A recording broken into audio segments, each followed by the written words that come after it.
Boa noite a todos. Estamos em Brasília, 19 horas, quinta-feira, dia 9 de maio. Daqui a pouco eu apresento o pessoal do meu lado aqui. Temos muita novidade hoje, inclusive duas equipes vão estar comigo. Hoje vai alongar um pouquinho dos 15 minutos, com toda certeza. No final da manhã, de amanhã, se Deus quiser, devo estar em Foz do Iguaçu, onde estaremos então lançando a pedra fundamental, da construção da segunda ponte sobre o Rio Paraná. E isso estava no papel há 30 anos. E, se Deus quiser, amanhã ela sai do papel e a obra efetivamente começa, porque é muito importante o nosso relacionamento com o Paraguai. É um país que está crescendo nos últimos anos, um pouquinho acima de 5%.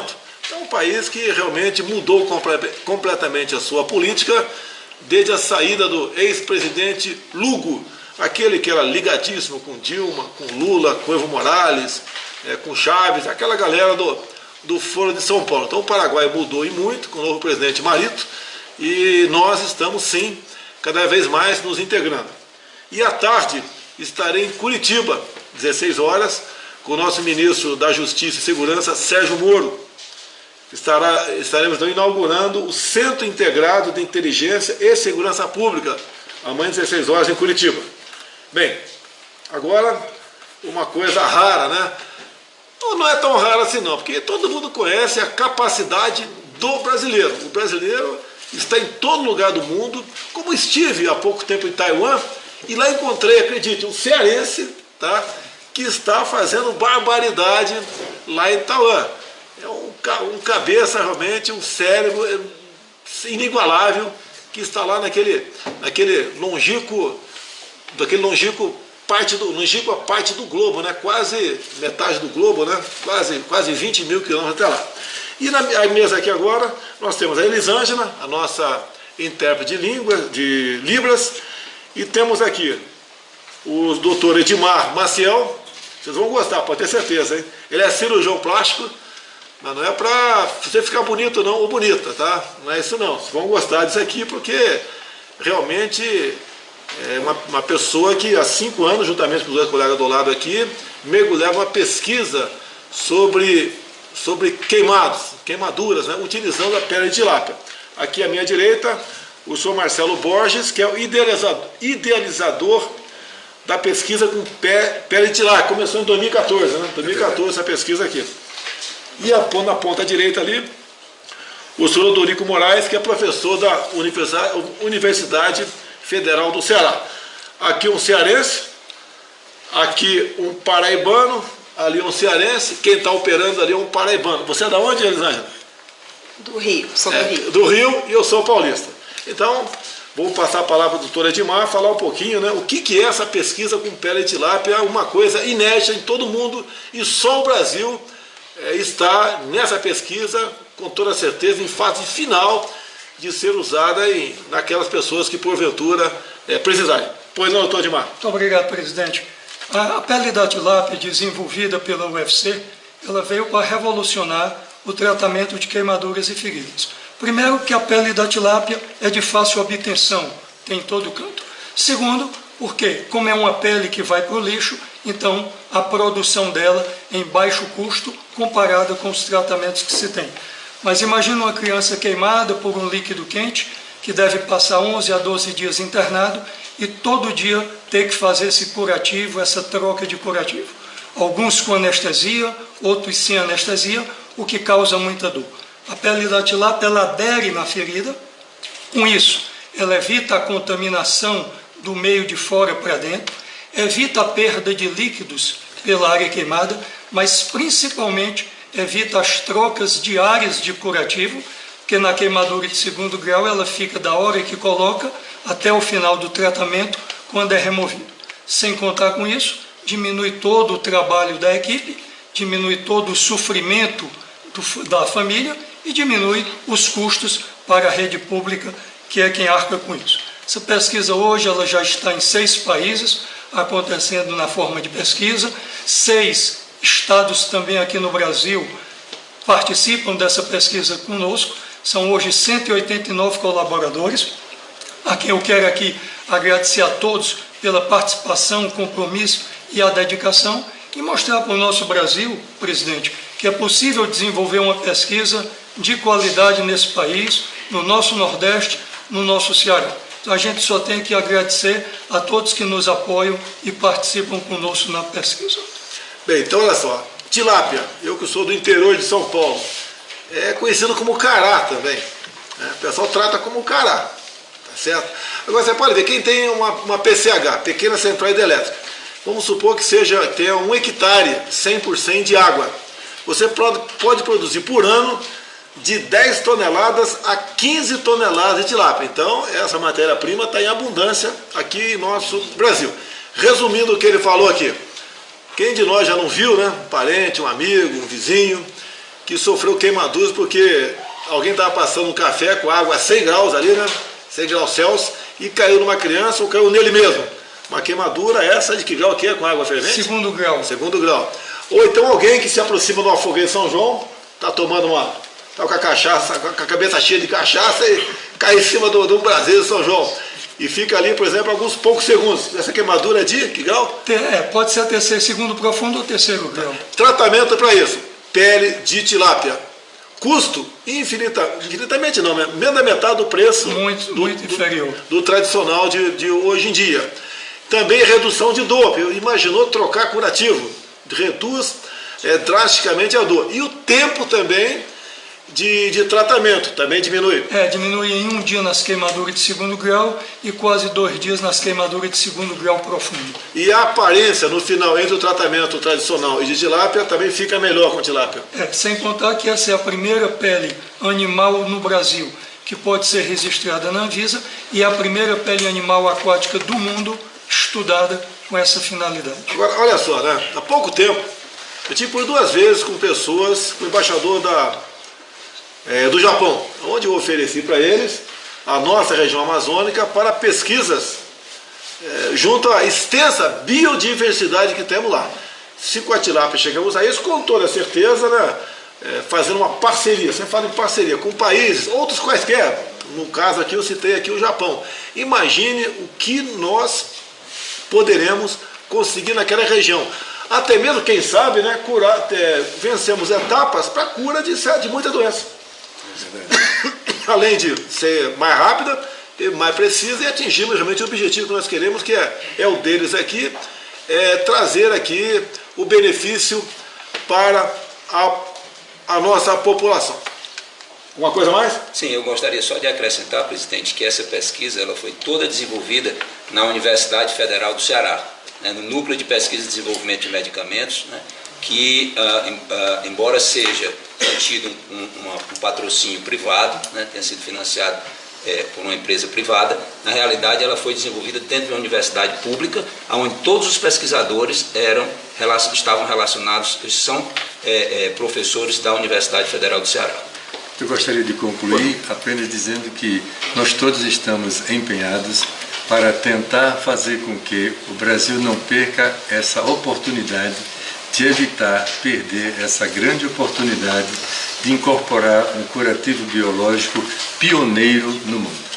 Espere mais um pouquinho aqui, né? Vamos na mesma linha, mas um caminho um pouco diferente. Hoje eu conversei com o filho de um ex-ministro do Sarney. Ele foi, esse senhor, né? Foi ministro da Ciência e Tecnologia do Sarney. E ele é um pesquisador também. E no que ele está se dedicando hoje em dia? Na questão do grafeno, que também tem lá na Universidade Federal do Ceará. Também. Tem um grande pesquisador lá, professor Antônio Gomes de Souza Filho, que é dedicado à pesquisa do grafeno. Então, Antônio Gomes de Souza Filho, mais um pesquisador do grafeno na UFC. Olha só essas pessoas aparecendo. E essa pessoa de hoje, entrei em contato com o filho, vamos entrar em contato com o pai, que é um grande pesquisador. E no que ele se especializou? A tirar o grafeno do grafite. Tá? Quando eu falava durante a campanha sobre isso aí, tinha muita gente que fazia aquelas brincadeiras maldosas, né? Talvez pessoas super inteligentes, ok? Mas que não apresentavam de nada de novidade para o mundo. Então o grafeno é uma realidade e se quem conseguir uma tecnologia para tirar em maior quantidade, separar o grafeno do grafite, com toda certeza, será um salto para esse país, para quem detiver a patente dessa forma de conseguir essa separação, porque a pesquisa do grafeno as utilidades do grafeno são infinitas, aquela história, repetindo, muita gente já ouviu, um fio de grafeno levanta um elefante, 1 grama de grafeno preenche um campo de futebol. Por quê? Eu confesso, a primeira vez que eu ouvi falar, fiquei até preocupado, será que estão falando besteira aí? É o único material biplano. As moléculas, teoricamente, tá ok, pessoal, que eu não manjo esse negócio, você joga na mesa, elas se reagrupam e formam uma espécie de tela. Nós temos uma jovem, né, recém-formada pelo Instituto Militar de Engenharia, que está na prancheta uma tela de grafeno. O que essa tela faz? Dessanaliza a água do mar, ou pega a água dos lençóis nossos, freáticos, salobra, e também dessanaliza e transforma-se em água potável. Imagine, já que os senhores estão no Nordeste aqui, a que distância nós estamos de tratarmos a água, tornar a água realmente potável com essa tecnologia que é de uma brasileira. Onde ela está? Pelo que estou sabendo, está na Inglaterra. Mas se Deus quiser, o Marcos Pontes, um astronauta formado pelo ITA, sendo na NASA há muito tempo, está trabalhando duramente também nessa questão. Falei com ele hoje, ele deve falar com esse pesquisador que no momento mora em Campinas, para agregar o nosso time, ao time que não fiz contato ainda, mas eu vou pedir o telefone deles lá do pesquisador nosso da UFC, tá? E bem como o pessoal da Mackenzie em São Paulo. Até porque o grafite você tem quase no mundo todo, mas de boa qualidade temos aqui no Brasil, lá em Miracatu, Vale do Ribeiro. Pessoal, o brasileiro não tem limites, tá? O brasileiro é aquela que tem solução para tudo, faz gambiarra também em tudo quanto é lugar, faz pesquisa maravilhosa, como essa da pele da tilápia, com esses 3 estão do meu lado aqui. Pessoal, agradecer vocês 3, vamos correr com outras matérias aqui, porque temos muita novidade para passar para vocês no dia de hoje. Pessoal, obrigado, presidente. Pessoal aqui da Paraíba e do Ceará, muito obrigado aí. Obrigado. Pode levantar. Vou continuar aqui então agora. No dia de ontem, nós aqui apresentamos, via Marcos Pontes, né, numa teleconferência com a garotada de uma escola bem no interiorzão, lá no interiorzão de Goiás, chamada Cavalcante, da escola Calunga. E o que é que foi apresentado ontem aqui? Nós temos um satélite que nos custa, né, levando-se em conta a vida útil dele, o seu preço, né, ele nos custa R$800 mil por dia. E o que o Marcos Pontes começou a fazer desde o início do ano? Há 2 anos o satélite estava no espaço e nós tínhamos meia dúzia pontos aqui no Brasil. Que ponto é esse aqui? Serve para sinais de internet, por exemplo. E tínhamos apenas meia dúzia de pontos. O Marcos Pontes começou a trabalhar junto com a sua equipe nessa questão. Hoje nós temos no Brasil 2.800 pontos, 2.800 pontos. Em 2.800 pontos, sendo que um pouco mais de 2.000 estão no Nordeste. E onde estão esses pontos? Dentro das escolas. Então tem lá uma antena, tem lá um roteador, esse mesmo, que transmite sinal de Wi-Fi, num raio de 300 metros, e a garotada toda, então, dessas 2.800 escolas, que atingiu a marca de 1 milhão de estudantes, estão tendo acesso à internet. Até o final do ano, o Marcos Pontes falou que vai instalar 10 mil pontos de internet em escolas e também em comunidades, né? E nós temos a capacidade para 50 mil pontos. Então, um grande salto na informação via internet. Agora vocês começam a sentir, né, a necessidade de termos tecnologia para fazer um satélite. Temos aqui o Centro de Lançamento de Alcântara, que conversei hoje com o governador do Maranhão, Flávio Dino, tratamos sobre esse assunto. Ele está plenamente favorável que o CLA, o Centro de Lançamento de Alcântara, volte a funcionar de verdade, mas nós não temos tecnologia para fazer um satélite. Se Deus quiser, vamos ter, não vai demorar isso aí, porque o brasileiro realmente não tem limites. Então, esse programa chamado GESAC, é Governo Eletrônico de Serviço de Atendimento ao Cidadão. Então, as escolas do Brasil todo devem ter um telefone lá com o Marcos Pontes, prefeito, vereador, que não tem internet, que queira botar na escola.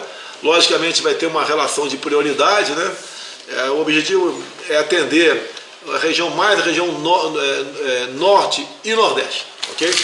Bem, agora aqui mudou aqui o time do meu lado aqui. Temos aqui o Abraham von Traig, é isso mesmo, não tira certo. Nosso ministro da Educação, que vai falar sobre a questão de verbas para a universidade. Temos aqui o Gilson. O Gilson vai falar sobre ecoturismo náutico. Eu sou um apaixonado por questão de mergulho. E lá na ponta direita, o homem do fundo do mar. O Netuno. O Netuno, tá? É o Jorge Seife Filho? Júnior, que vai falar da sua viagem agora a alguns países, como países e cidades, né, também, né? Teve em Nova York, tratando de cotas de atum, em Bruxelas, sobre a abertura do pescado para nós brasileiros, e a questão do seguro-defesa, o descadastramento por telefone. Vamos começar primeiro aqui com o nosso ministro da Educação, o Abrão, que vai tratar então dessa questão que deu uma certa polêmica aí, mas ele vai explicar realmente o que está acontecendo no Ministério da Educação e a questão de recursos também, né? Orçamentários. Abrão, presidente, palavra aí. Tem muita gente que está espalhando terror e falando coisas que não estão acontecendo. O que a gente está se deparando? A economia do Brasil, até o senhor ser eleito, ela estava afundando. As pessoas tinham parado com medo de comprar roupa, tinham diminuído o mínimo as compras dela, não trocava mais de geladeira, de televisão. Agora deu um alívio, a gente parou de afundar, mas o Brasil ainda não decolou, porque você ainda tem muita incerteza referente à nova Previdência. As contas do país são como as contas de uma família. A gente ainda está numa situação muito delicada. Como é que eu traduzo a situação? O Paulo Guedes, ele teve que fazer isso porque a lei manda a gente contingenciar, segurar um pouco, não cortar, segurar um pouco os gastos, não só no Ministério da Educação, que eu sou responsável, mas em todos os ministérios a gente está segurando um pouco para cumprir a lei e não terminar que nem o governo anterior, que gastou mais, descumpriu a lei e gerou inflação. Então a gente tem que dar uma segurada. E eu queria explicar o quanto é isso que a gente está fazendo. O senhor gosta de chocolate, presidente? Sim. Opa, sim. Então imagina o seguinte. Não gosto de tomar chocolate, mas de comer chocolate eu gosto. Prestígio, o senhor gosta? Gosto, de graça, ainda mais de graça. Você está oferecendo para mim isso aí? Não, de graça não existe nada de graça, alguém paga. No caso eu paguei o chocolate, mas eu vou oferecer para as moças que marmanja, oferecer chocolate para marmanja eu estou fora, né, presidente? Então como é que eu vou explicar isso? Imagina o seguinte. A gente tem um orçamento, a gente tem mais ou menos 100 chocolates, cada caixinha aqui tem 25 chocolates. Eu vou colocar aqui, precisam fazer muita bagunça, presidente. Vou te ajudar assim, aqui para a gente ganhar tempo. Eu vou jogar chocolates aqui, aqui tem 25 chocolatinhos. Opa, já lotou. Já lotou. Aqui tem mais 25 chocolatinhos. Aqui mais 25. Aqui está faltando um. Aqui tem mais 25 chocolatinhos. E aqui tem mais 25 chocolatinhos. Imagina uma universidade federal, típica, uma normal, dessas que a gente vê por aí. O que a gente está fazendo com elas? Elas geralmente, têm de orçamento R$1 bilhão por ano. Algumas têm mais. Cada universidade, 1 bilhão por ano? Algumas têm mais, algumas têm quase 4, 3,5, algumas menos. Mas vamos supor uma assim, que a gente encontra com mais facilidade. R$1 bilhão por ano. Esse dinheiro vem da onde? Vem do seu bolso, porque você paga imposto para comprar chocolate, para pagar a linha de celular. Então o que acontece? Nesse momento que está todo mundo segurando e apertando o cinto, a gente não está mandando ninguém embora. Todos os salários estão preservados. Ninguém, se fosse numa empresa, é difícil, numa empresa, numa padaria, a gente às vezes tem que mandar a gente embora numa situação dessa. Ninguém vai ser mandado embora, todo mundo está recebendo em dia, professor, técnico, todo mundo. A gente também está falando, olha, toda a ajuda que o aluno recebe de refeitório, de moradia, está preservado. E a gente está pedindo simplesmente que 3 chocolatinhos, 3 desses 100 chocolates, 3 chocolatinhos e meio. Eu não vou cortar aqui, deixa eu só cortar aqui, presidente. 3 chocolatinhos e meio. A gente não está falando para a pessoa, esses 3 chocolatinhos e meio, a gente não está falando para a pessoa que a gente vai cortar, não está cortado. deixa para comer depois de setembro. É só isso que a gente está pedindo. Isso é segurar um pouco. Agora eu me pergunto, presidente, o senhor já passou por uma situação dessa? De ter um imprevisto, uma dificuldade na vida e falou assim, segura um pouco. Se alguém falasse assim, 3 chocolatinhos e meio, 3,5% do 100, 3,5% segura. Porque o salário está integralmente preservado e pago no dia. A gente tem todo o auxílio aos alunos preservado. E agora ficam espalhando que a gente está fechando tudo. Mais uma coisa, presidente. A gente está recebendo todos os reitores, tá, que quiserem conversar com a gente para discutir um projeto específico que eles não tenham verba. Se quiser vir conversar, mostrar os números, ou se quiser fazer isso no Congresso, a gente está sempre disposto ao diálogo. Mas parece que tem um governador de um estado que ele tem universidade estadual e cortou o ponto dos alunos. Não é universidade federal, tá? É o posto. Está explicado. Tá bom, chocolate? Nós temos que estar excelente. Vou até ficar com vou confiscar alguns de vocês aí, então, de você, tá ok? Muito obrigado aí. Ministro, obrigado pela explicação. Semana que vem eu vou estar, quinta-feira eu devo estar em Dallas, é isso mesmo? Devo estar em Dallas. E eu acho que vai manter a nossa live lá em Dallas também. Temos o que falar para vocês. Então, aproveitar aqui, agradecer ao ministro Abraham BYZ 500 MHz, é o nome da estação de rádio que vocês escutam aqui. Obrigado aí. A educação, sim, merecia um ministro de porte. Ele é professor universitário, isso mesmo? Sim, senhor. Universitário, é gestor e está fazendo o trabalho que deve ser feito lá. Pode deixar que as universidades estão preservadas, não existe esse terror todo. Tá? Se fala tanto absurdo, né? No governo Lula, Dilma, se não me engano, cortaram 10 bilhões, ninguém fala nada. Nós não cortamos, apenas deixamos de lado para poder consumir mais tarde de acordo com o andamento da nossa economia. Ok? Bem, deixa eu passar a palavra aqui, são 3 assuntos para o Jorge Seife, né? Jorge, em 1 minuto, o que você vai fazer em Nova York? Eu não vou estar lá, né? Você vai falar sobre cotas de atum. Pessoal, boa noite, obrigado, presidente, pela oportunidade. Pessoal, a pesca brasileira, de forma inédita, conseguiu uma fala dentro da ONU, através também da interação do nosso mestre Fábio Azim. Abraço, professor Fábio e toda a Universidade de Pernambuco. E fomos lá, na reunião que antecede a decisão das cotas de atum, que será em novembro, e brigamos. Tivemos uma fala muito dura, porque hoje a maioria das cotas de captura, que as cotas de captura de atum não são designadas pelos países, e é um órgão internacional chamado ICCAT. Então, aos produtores de atum, aos pescadores de atum, fomos lá na ONU, representando o Brasil, e falamos lá pesado para que eles reavaliem a questão das cotas para os países de desenvolvimento, que é o caso do Brasil. Capitão, fizemos lá um trabalho muito bacana. Primeiro assunto tratado aqui. Outra coisa, hoje em comissão especial, né, que analisa a medida provisória sobre reestruturação do governo, uma das medidas tomada pela comissão, falta ser referendado pelo plenário, que pode não acontecer. Estão pegando a COAF lá do Ministério da Justiça, do Sérgio Moro, e mandando lá para o Ministério da Economia, do Paulo Guedes. A gente espera que o plenário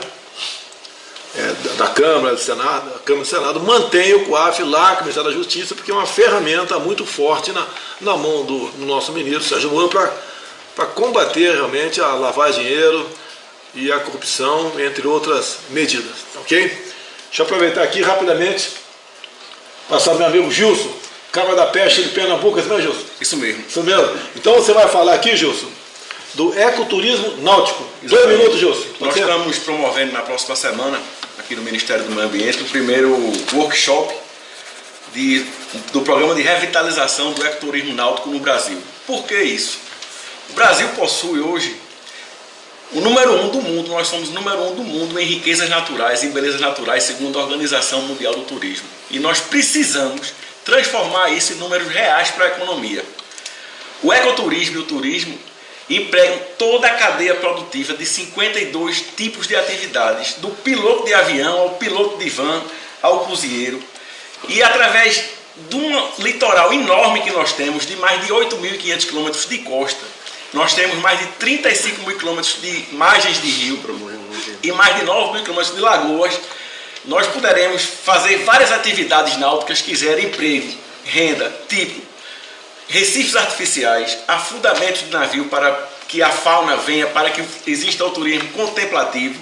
Nós podemos fazer atividade náutica, pesca esportiva, nós podemos fazer pias marinas. Então vamos fazer esse workshop para justamente ouvir toda a cadeia que envolve a cadeia da indústria náutica, a cadeia da receita, que é quem calcula e taxa os impostos hoje, que são muito altos no Brasil para importação de barco, para importação de eletrônicos, para importação de motores e peças que servem para a indústria náutica. Enfim, vamos fazer tudo isso daí para que realmente a gente consiga transformar em números reais o posto de número 1 do mundo em belezas naturais, porque o Brasil hoje ocupa o 27º lugar em recebimento de turistas estrangeiros no mundo e somos o 3º hoje na América do Sul, infelizmente. Mas a gente vai mudar isso nesse governo, eu não tenho dúvida disso.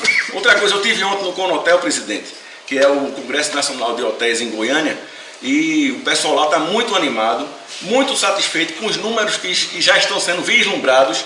Por exemplo, a violência diminuiu no país da gente. Sim, 25%. 25% ontem, foi unânime, inclusive o presidente da BIH, o Manuelzinho, mandou um abraço para o senhor, parabenizou o senhor pessoalmente. Quando aprovar o projeto anticrime do Moro, vai diminuir mais ainda a violência no nosso Brasil. A perspectiva para números de turistas estrangeiros cada vez cresce mais, só com a abertura de visto para o Japão, Estados Unidos, Canadá e Austrália, a procura já aumentou em torno de 75%. Então, eu não tenho dúvida que se o Brasil quiser sair do desemprego que a gente está lutando contra isso daí, em apenas 4 meses, a gente vai ter que investir no turismo, pois temos hoje em torno de 45% a 50% de capacidade ociosa de hotéis fechados, o dono do hotel com a chave na mão e o quarto lá fechado, esperando gente chegar. A não reciprocidade de vistos já aumentou a confirmação de passagens aéreas, né, de outros países para cá. É verdade, okay. Com certeza. Outro gargalo que foi detectado lá ontem é o preço das passagens aéreas. Absurdo, isso está um absurdo. Hoje você uma passagem de Recife, por exemplo, para Brasília, você paga no mínimo em torno de R$ 1.200 uma perna. Então o elemento vem de fora, por exemplo, vamos supor que nós estamos aqui em Brasília, quer fazer um turismo no Brasil. Ele vai se descapitalizar. Se ele vai lá para Recife, 1.200 é no barato. Tá? Barato. Tem dia da perna da Brasília, está R$ 2.500. Se ele quer dar mais para Manaus, tá? Depois voltar para Porto Alegre, não sei onde, ele não vai fazer turismo aqui. Dessa forma não vai fazer turismo. Você pode ver, o preço do ICMS da querosene de aviação em São Paulo é um dos menores aqui do Brasil. O Rio de Janeiro quer fazer a mesma coisa agora. Tá? Porque acaba estimulando que mais voos partam de onde o combustível é mais barato. E deixar bem claro a todos do Brasil. Eu fiquei sabendo antes de ontem, dia 7 de maio, que estava em negociação a ida da Fórmula 1 para o Rio de Janeiro. Fiquei sabendo. Até o governador de São Paulo, o Dória, o prefeito, estão chateados, não tinha participação nenhuma nisso. Tá? E eu não quero causar briga nem ciúmes entre Estado nenhum. Agora, a decisão, a iniciativa de ir para lá, pelo que eu estou sabendo, são dos próprios organizadores, que iriam sair do Brasil. Iriam sair do Brasil. E palavra dele, tendo em vista, nós temos ganho a eleição, não foi aquele outro, né, que ficou em segundo lugar, e resolveram manter no Brasil, e resolveram, num campo de instrução do Exército, campo de Camboatá, onde estava sediado o 1º Batalhão de Forças Especiais, lá no Rio de Janeiro. Eles vão construir, uma vez tudo acertado, parece que está caminhando nesse sentido, em poucos meses vão construir essa pista de Fórmula 1, de modo que o ano que vem teremos Fórmula 1 no Brasil. Agora, aquilo, o pessoal de São Paulo, com todo respeito, estava no Rio, foi para São Paulo, não teve briga nenhuma, agora está voltando para o Rio, quem sabe depois vai para São Paulo de novo, vai para Goiás, vai para Manaus, onde for. Isso todos nós somos o Brasil. O que não pode é a Fórmula 1 sair do Brasil. Rapidamente, voltar aqui para o nosso prezado aqui, Jorge Seife, né? Carinhosamente chamado de homem do fundo do mar. Tá certo? 1 minuto. Reunião em Bruxelas, abertura da Europa para o nosso pescado. Você esteve lá. Pessoal, saímos de Nova York, tivemos uma confirmação através do árduo trabalho do embaixador Marcos Galvão e a equipe dele lá em Bruxelas. Conseguiram uma reunião para nós no DG Santé, Direção Geral de Sanidade. Foi o que impediu o Brasil de exportar pescados para a Europa. Para vocês terem ideia, famílias inteiras, produtores, armadores de pesca, lagosta, atum, caranguejo, muitas cadeias produtivas trabalhavam peixe-sapo, trabalhavam especificamente para o mercado europeu e do dia para a noite nós perdemos esse mercado. Fomos falar lá com o inglês, o Dr. Hudson, que foi muito duro conosco, dizendo, olha, desde 2012 eu já havia falado que eu ia fechar o mercado brasileiro porque vocês não respondem às nossas correspondências, não respondem aos relatórios. Eu falei, olha, eu estou representando um novo governo, o governo Jair Bolsonaro, estou aqui dando a cara. Ele teve um duro discurso contra nós, devido à leniência dos antigos governos, mas eu falei, olha, eu estou aqui, ele falou, olha, a primeira vez que eu conheço alguém da pesca brasileira. Eu falei, então, eu agradeço o senhor pela oportunidade, estamos aqui pedindo que o senhor reavalie o plano de ação brasileiro e que nós faremos todos os ritos exigidos pela comunidade europeia. Ele me pediu até o final de maio para analisar nosso novo plano de ação que nós mandamos em março, e com fé em Deus, que nós temos muita, e com o trabalho que nós estamos desenvolvendo, até novembro, né, com fé em Deus, né, dependemos desse plano de ação, teremos aí uma nova comissão avaliando o Brasil. No dia de ontem, vou prolongar um pouquinho, até a paciência, que tem boas notícias, né? No dia de ontem, o presidente Trump encaminhou ao Congresso uma mensagem colocando o Brasil na categoria de grande aliado extra-OTAN. Houve uma tratativa com o ministro Fernando da Defesa, na nossa ida lá. O Fernando não foi na saída, mas depois foi. Então está tudo encaminhando para que nós realmente venhamos integrar a OTAN na condição de grande aliado extra-OTAN. Meu muito obrigado ao presidente Trump. Haviam tratado isso na nossa última viagem lá. Rapidamente, 30 segundos. Para o pessoal que está lá no seguro defesa, mas está no Mandrake, seguro defesa. Como é que faz para sair do seguro defesa? Pessoal, vocês ligaram para nós, mandaram mensagem dizendo, olha, eu quero sair sozinho do seguro defesa, sem depender somente das colônias. Então nós conversamos com o INSS, agradeço o presidente do INSS, Dr. Renato, e a partir de segunda-feira, dia 13, as pessoas vão poder ligar para o telefone 135 e fazer o seu descadastro. E já muitas pessoas estão se descadastrando. Lembrando, pessoal, não queremos problema em acusar ninguém de falsidade ideológica. Você não é pescador, abandonou a atividade, está fazendo outra coisa na sua vida, liga para o 135 a partir de segunda-feira, se descredencia para não ser acusado de falsidade ideológica, para não ter problema com a justiça. Vamos resolver e vamos ajeitar o nosso Brasil. Dois assuntos. Se Deus quiser, na terça-feira à noite, partiremos para o Texas, Dallas, tá? Não mais Nova York, porque o prefeito, já que não quer nossa presença lá, não tem problema, fique tranquilo. Eu respeito aí o seu interesse não está aí. Não sei o que você está ganhando com isso, mas respeito o interesse dele. Estaremos no Texas, então, em Dallas, na quarta e quinta-feira. Seremos recebidos pelo ex-presidente Bush, estaremos também com o senador Ted Cruz, entre outras autoridades, empresários brasileiros, para fazermos aquela agenda que faríamos em Nova York, tá? Onde receberei então aquela premiação por parte da Câmara de Comércio do Brasil e dos Estados Unidos.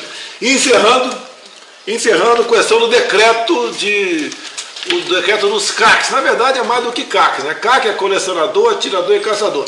Deixe bem claro, o caçador está perdido aí. Não existe liberação de caça no Brasil. A única caça liberada com restrição no Brasil é a do javali, mas nada além disso. E ninguém vai liberar caça. Você quer que o pessoal caça tucano por aí? Não há perigo. Caça capivara? O animal caça no ecoturismo. Caça Bambi? Não. Tá ajudando por quê? Eu sou São Paulino. Não falei nada aqui, tá? Caça tatu. Não, tem que tatu. Quem tá lá no campo lá, com toda certeza, caça alguns de vez em quando ali. Caça não está liberado. Então, entre outras coisas, decidido no decreto aqui, o homem do campo, a posse de arma de fogo, que ela só dentro da tua residência, em todo o período da tua fazenda, de 100, 200, 500 mil hectares, ele vai poder andar com arma na cintura. Essa pessoa que tinha posse de arma de fogo apenas, o porte, tinha direito a 50 cartuchos por ano, vai ter direito a 1000 agora, 20 vezes mais.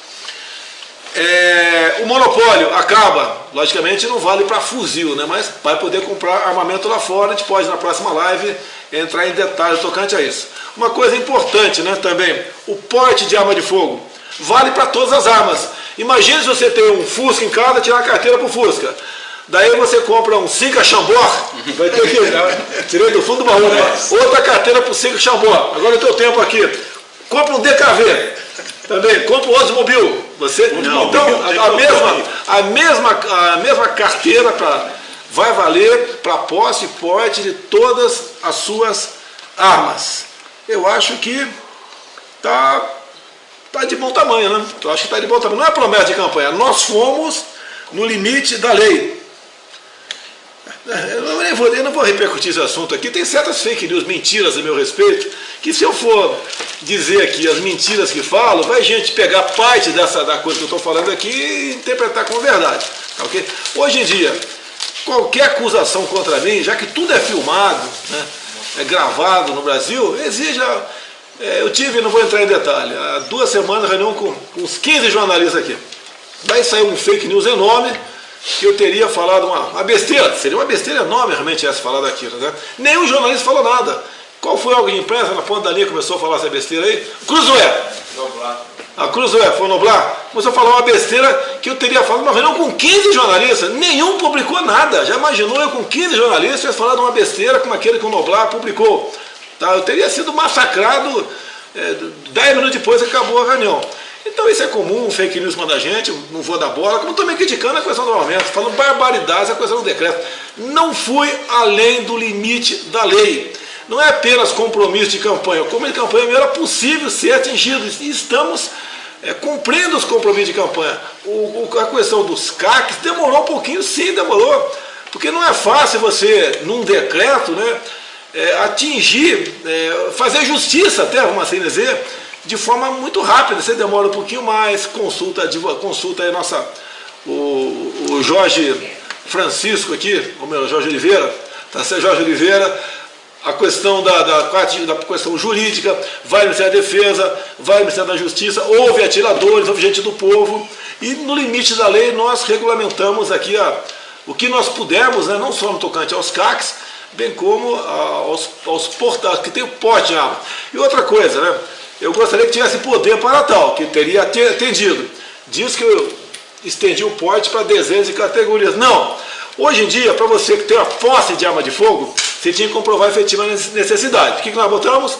O Estado que tenha um número igual ou superior a 10 mortes por arma de fogo por 100 mil habitantes, está considerado aqui, está driblado, vamos assim dizer, está garantido, está comprovado a sua efetiva necessidade. E de acordo com a anual estatística de 2016, todos os estados do Brasil estavam acima de 10 mortes por 100 mil habitantes. Tá. Agora, para porte de arma de fogo, você tem que comprovar a efetiva necessidade também. É outra questão, não é apenas os 10 mortes por 100 mil habitantes por estado. Tinha que ter outras comprovações. Nós botamos categorias ali, podemos até ter sido falha, talvez falte até outras categorias, mas botamos ali caminhoneiro, pessoal caminhoneiro aí, tá certo? Advogados, jornalista, criminalista, tô atendendo jornalista, tá vendo? Aqui, olha só, tá vendo que eu sou inimigo de vocês? Não sou inimigo de vocês. Me ajuda aí, quem mais aí? Quem mais aí? O pessoal temporário, pessoal que R2, né? Das 3 forças, e uma série de outras categorias. Então esse foi o espírito do decreto, fomos no limite da lei, e pelo que eu vi, né, eu não vi críticas de quem entende de armamento. Eu vi crítica dos especialistas de sempre, até aquela tal de Leonardo Zapó, que quase integrou como suplente lá um conselho do Ministério da Justiça, criticando. Agora, eu gostaria que ela mostrasse na prática que as suas teses são as melhores aconselhadas para combater a violência no nosso Brasil. Pessoal, muito obrigado pela oportunidade. Você está escondendo aqui o chocolate? Todo mundo cobiçando aqui. Você não vai sair daqui levando esses pacotes de chocolate embora, não. Vai ficar aqui. Está confiscado, 30% no mínimo aí. Então, obrigado a todos vocês. Safe, Gilson, querido não. Abraão, tá certo? Vai entrar, querido não. E a dona, estou esquecendo o nome dela do céu. Elisângela. Muito obrigado. Quinta-feira talvez seja mais reduzido um pouquinho, que devo estar no Texas, né? Mas na outra quinta-feira a gente volta ao normal. Um abraço a todos. Brasil acima de tudo. E Deus acima de todos. Valeu. Um abraço.